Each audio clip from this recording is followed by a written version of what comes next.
So this WNBA Skims ad was very interesting to me. There's obvious reasons. Look, anybody can see it right there. But there's more to unpack, I believe, than simply the sex appeal aspect that comes along with women doing advertising for undergarments. As you know, this is Kim Kardashian's thing. I think it has a partnership with the NBA as well. But the ad campaign was launched and marketed today. Let me actually play you the commercial real quick if you haven't seen it. I'm hoping they won't flag me for this because it's a commercial. We're doing advertising for them essentially here if we pull this up and play it.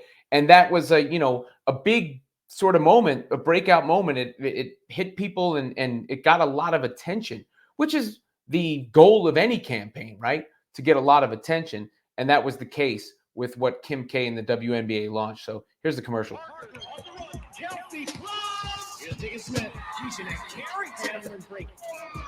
I'm Candace Parker, Kelsey Plum, Skylar Diggins-Smith, Dejanay Carrington, Cameron Brink. If I had to describe myself in one word on the court, it would be menace. When you're on the court, nothing else matters. Me on the court is fire.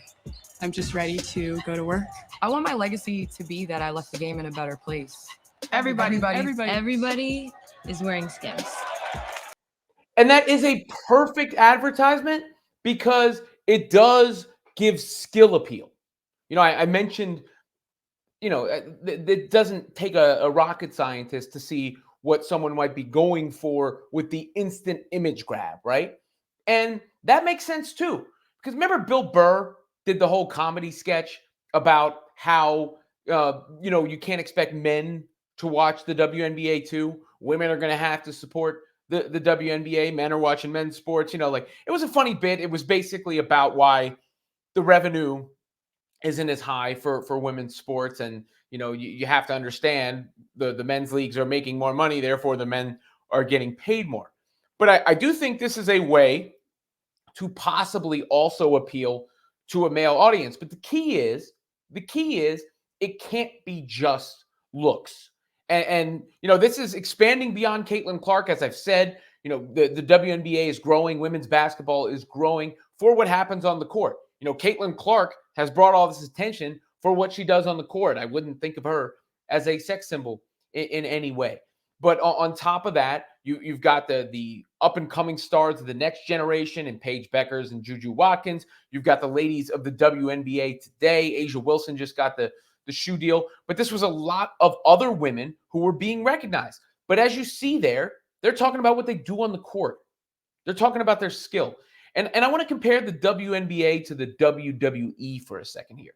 Because back in the day, in the WWE, if you used to watch and follow wrestling, you would see how when women were introduced at a certain period of time, it was basically as a centerfold, as a pinup, the days of sunny days, if you will, and followed by Sable, before women's wrestling became more legitimized and the performers were more legitimate and more recognized for what they did with their performance. Nowadays, there is plenty of sex appeal within women's wrestling, whether it be Rhea Ripley or Liv Morgan or Bianca Belair or Jade Cargill or whomever.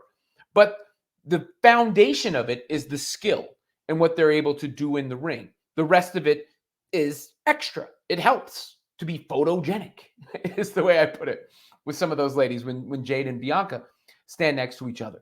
And that's the thing here with, Skylar Diggins and Kelsey Plum and everybody else you saw in that footage, in that advertisement. They're selling the skill. They're selling the skill, and the sex appeal is now a part of that equation. Or when I say sex appeal, a very feminine thing. This is a very feminine based advertisement that is also sort of rooted and grounded in the basketball of it. So I thought it really worked well. And I thought it's going to grab people's attention.